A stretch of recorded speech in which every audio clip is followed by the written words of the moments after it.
व्याख्यान हो रहा है या सम्मेलन कहिए जो भी, तो हमारे बीच में जितने साधक बंधु है और विशेष जो इस विषय के विशेषज्ञ हैं उन महापुरुषों के और समस्त हमारे साक्ष धर्म के साधक साधिकाएं एवं ज्योतिष शास्त्र के शोधार्थ के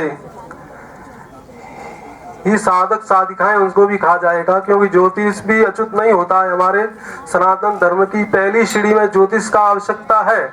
अभी हमने दोनों हमारे महापुरुषों को सुना है तो उसमें ऐसा लगा है कि ज्योतिष के वगैरह तंत्र भी नहीं चलता, क्योंकि पहले जो प्रारंभ होता है वो संकल्प से होता है, तो ज्योतिष का सहारा लेना ही पड़ता है। और ज्योतिष भी तंत्र से भिन्न नहीं हो सकता।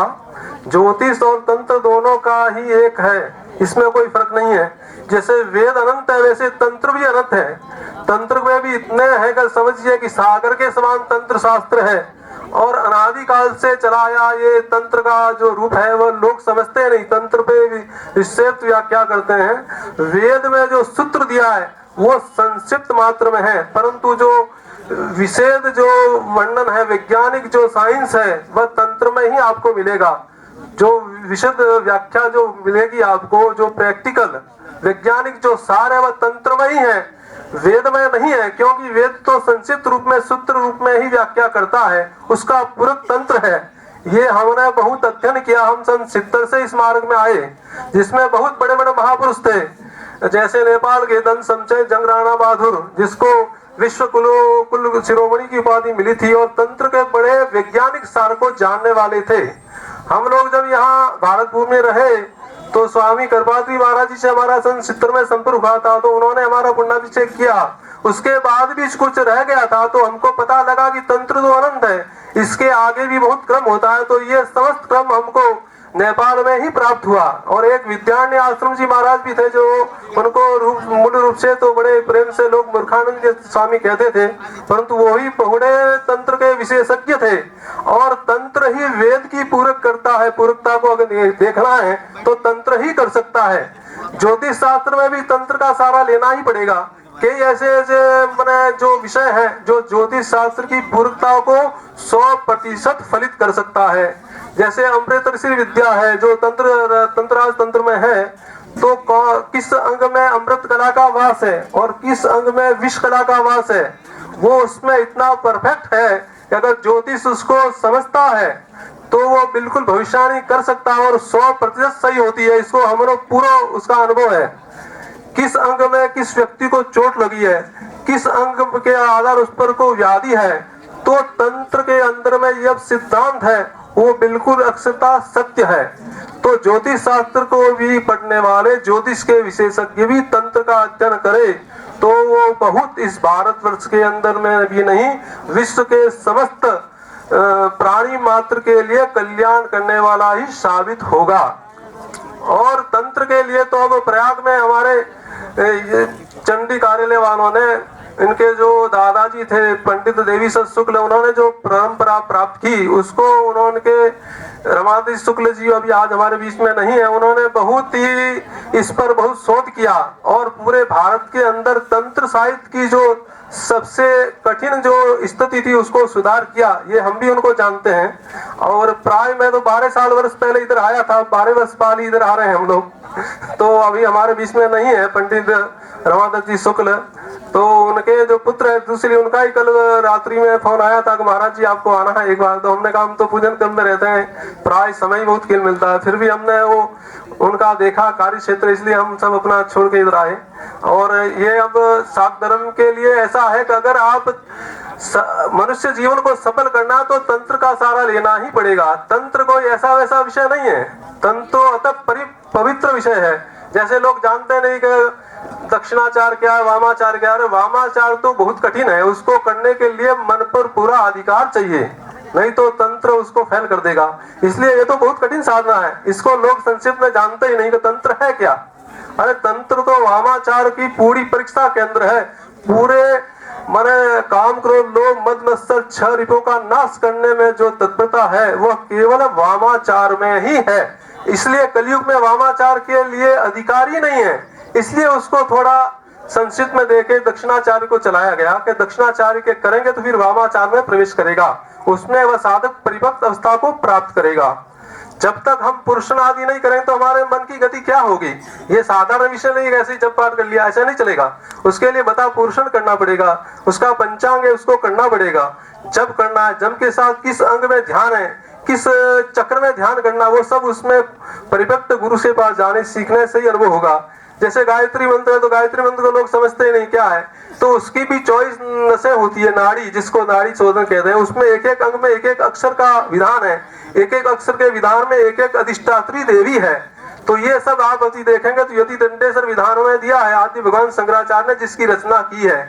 और आदि भगवान शंकराचार्य ने भी सौंदर्य लहरी और प्रपंचाल तंत्र की रचना करके ये साबित किया कि इस कलयुग में तंत्र ही सफल होगा, वैदिक मंत्र इतने फलित नहीं होते। ये हमारे गुरुदेव महाराज स्वामी कृपाति महाराज जी ने भी स्वीकार किया और सन 50 साल की उम्र के बाद उन्होंने भी शाक्त धर्म में दीक्षा ग्रहण करके पुण्याभिषेक हुए।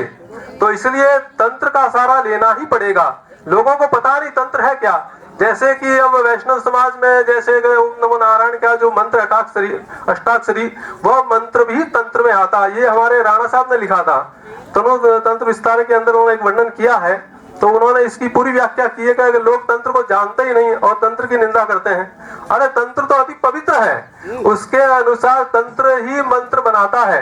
वैदिक तो सूत्र है, परंतु जो बीज मूल में है वह तो मंत्र ही आगे आएगा।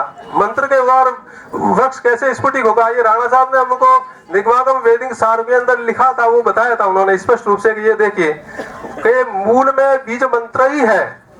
तो तंत्र मंत्र यंत्र तीनों की ही संगम होना चाहिए, तभी हम सफल हो सकते हैं, केवल मंत्र से नहीं। तंत्र के अंदर क्या क्या वस्तुएं हैं, क्या क्या उसके सिद्धांत है, उसके क्या क्या पढ़े उसको जानना पड़ेगा। और यंत्र का हमारा जो अभी कलिकाल के अंदर द्वापर युग के बाद में जब जीव प्राय इस टाइप के हीन भावना ग्रसित हो गए, इतने दुर्लभ हो गए, दुर्बल हो गए कि उसके लिए मूर्ति पूजन हुआ। नहीं तो पहले तंत्र ही आधार था।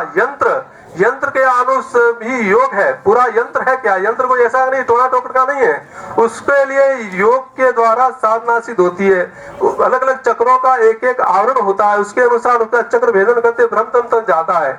जैसे श्रीयंत्र है तो श्रीयंत्र है क्या, उसके विषय में लोग जानते नहीं, केवल ये बाहर की पूजन नहीं है, वो तो अंतर्याग है, वो पूरा योग है। 9 चक्र के अंदर में जब आप उसका पूजन करते करते अपने ब्रह्म में चले जाए, बिंदु जो है उसके अंदर समा जाए तो समाधि अवस्था प्राप्त होती है, आनंद की प्राप्ति होती है। ये संसार फिर उसके लिए कुछ भी नहीं है।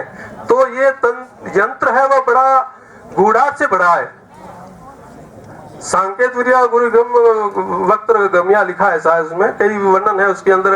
त्रय विषाद में तंत्र सार में भी दिया है और दत्तादि वंडाल तंत्र है जिसको भी प्राय दुर्लभ अभी छिपा भी नहीं है, छपने वाला भी नहीं है। तो इसके अंदर उसका बड़ा गहन अध्ययन करना पड़ेगा और साधना के नियम पालन करेंगे तभी हम सफल हो सकते हैं। तो यहाँ आपके यहाँ तो प्रयाग में सब उपलब्ध है।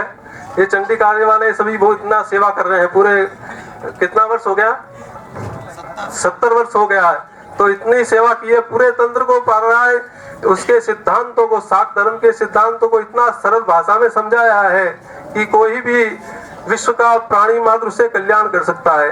तंत्र में एक और विषय है, जैसे वेद को तो ब्राह्मण के अलावा कोई पढ़ नहीं सकता, उच्चारण करना निषेध है, परंतु तंत्र में तो कोई रोक ही नहीं है। हर प्राणी मात्र के लिए, हर वर्णाश्रम के लिए और अनंत दूसरे वर्ण के लिए भी, जो विदेशी हैं उनके लिए भी कोई रोक नहीं है, वो भी कर सकता है और वही गति प्राप्त कर सकता है जो ब्राह्मण करता है वेद पढ़ के।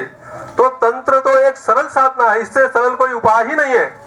वेद के लिए तो बहुत कुछ करना पड़ेगा और वेद के तो 1 लाख श्लोक उपलब्ध है, उसमें 80,000 तो केवल कर्मकांड मात्र है, संहिता है। उसके अलावा 15,000 श्लोक ज्ञान कांड है और 5,000 श्लोक है, वो केवल आध्यात्म विषय का योग है, उसके अनुसार साधना करना है। तो वो तो बहुत कठिन है, कितना कंठस्थ करने के लिए बहुत उसको समय चाहिएगा। पर तंत्र साध इतना सरल है कि बीज मंत्र के मंत्र का पुरुषण करना है, उसकी पद्धति को समझना है, तो आपको बहुत जल्दी अल्प काल में ही सिद्धि प्राप्त होगी और संसार की समस्त इच्छाएं प्राप्त होने के बाद मुक्त भी हो जाएगा। जैसे वेद व्यास जी के धर्मार्थ का अवश्य धर्म से ही अर्थ मिलेगा। हम साधना करेंगे, साधना के पुण्य से अर्थ आता है। कोई चपल चालाकी करने या झूठ मूठ करने से, चोरी करने से या पाप करने से धन कमाकर तो वो सफल नहीं हो सकता। इसलिए धर्म की साधना की शक्ति होगी तो अर्थ मिलेगा, अर्थ मिलेगा तो हम समस्त अच्छे कार्य करेंगे, परोपकार करेंगे तो मुक्ति स्वयं मिल जाएगी। क्योंकि मुक्ति में सबसे बाधक है वासना, इच्छाएं, वो मुक्त नहीं कर सकती जीव को। इसलिए तंत्र का सहारा लीजिए, तंत्र में से आप प्रवेश करेंगे। शुद्ध विद्या ये तो, इसमें टोना टोटका है ही नहीं, ये तो शुद्ध विद्या है जो टोना टोटका करती है, छोटे कृत्य है। ये तो ब्रह्म विद्या है, इसको तो गति अलग ही है। जैसे पतिव्रता नारी होती है उसी प्रकार से ब्रह्म विद्या है। इसको कहीं भी, ये पूरी गूढ़ा से भरी विद्या है, इसका अधिक प्रचार भी नहीं हुआ था क्योंकि इसको विषय जानने वाले अधिकारी कम थे, इसलिए इसके गूढ़ रहस्यों को तो प्रचार में किया भी नहीं। परंतु अब आप साधना मार्ग में लगेंगे तो सब उसका भेद खुलता जाता है और उसके आप अधिकारी हो जाएंगे तो आपका जीवन प्रतिगति होगा, नहीं तो नहीं हो सकता। मनुष्य जीवन इतना दुर्लभ है, मनुष्य देह मां से छिन्नाता परमेश्वर, अर्थात मनुष्य देह परमेश्वर का अंश है। हमारी शक्ति दबी हुई, उसको जगाना है। हम लोग इतने मूर्ख हैं, हमारा भारतवर्ष की उस शक्तियों को इतनी दुर्लभ भगवान है अपने जितनी शक्ति इस मानव पिंड को दी है, परंतु हम उसको जगा नहीं पाते हैं। हम बाहर की ओर देखते हैं, बाहर की ओर झांकेंगे, हम ऐसा कर ले वैसा कर ले, हमारा जीवन सफल, ऐसे होने वाला नहीं है। हम साधना में लगना पड़ेगा, प्रैक्टिकल लगना पड़ेगा। प्रवचन व्याख्यान देने से काम नहीं चलेगा, प्रैक्टिकल में आइए तब उसका फल को आपको बना देगा कि ये क्या है साधना, ये कैसे फल देती है, कैसा हमारा अंतकरण शुद्ध होता है। ऐसे नहीं हो सकता है क्योंकि श्रुति स्मृति प्रोक्त कर्मानुष्ठान बहुत जन्मसु शोधितं च मनोराज्ञा श्री विद्या उपासको भवेत्। श्रुति स्मृति के अनुसार बहुत जन्म साधना करते करते हमारा जब चित्त विशुद्ध हो जाएगा तब हम इस मार्ग में आने के लिए प्रयत्न करेंगे। हम सोचेंगे ये विषय है क्या। इसलिए आप सबको कम से कम सरल से सरल मार्ग तंत्र में दिया, उसकी साधना करनी चाहिए और जीवन सफल करना चाहिए। इस संसार के अंदर बनावटी दिखावटी बहुत है, आडम्बरी पूरा खड़े हुए हैं जो कुछ नहीं करते, व्याख्यान करते, कहानी किस्सा से होने वाला नहीं है, कथा वाचन से कुछ होता नहीं है। प्रैक्टिकल आना पड़ेगा। कथा वाचकों को पूछिए आप क्या करते हैं तो कुछ नहीं करते हैं, संध्या वंदन की एक दिशा भी नहीं जानते वो लोग। केवल कथा वाचना करेंगे, सुंदर साहित्य करेंगे, सुंदर मने बाजना गांजा करेंगे, संगीत करेंगे, उससे कल्याण नहीं होगा। कल्याण तो साधना से होता है। मन कैसे विशुद्ध होगा, ऐसे नहीं होने वाला है। इसलिए आपको तांत्रिक शास्त्र के अंदर आना पड़ेगा और अपने जीवन को सफल करना है। तो यही इसका उत्तर मार्ग है और कोई इसका उत्तम मार्ग विश्व के अंदर नहीं हुआ, न होने वाला है।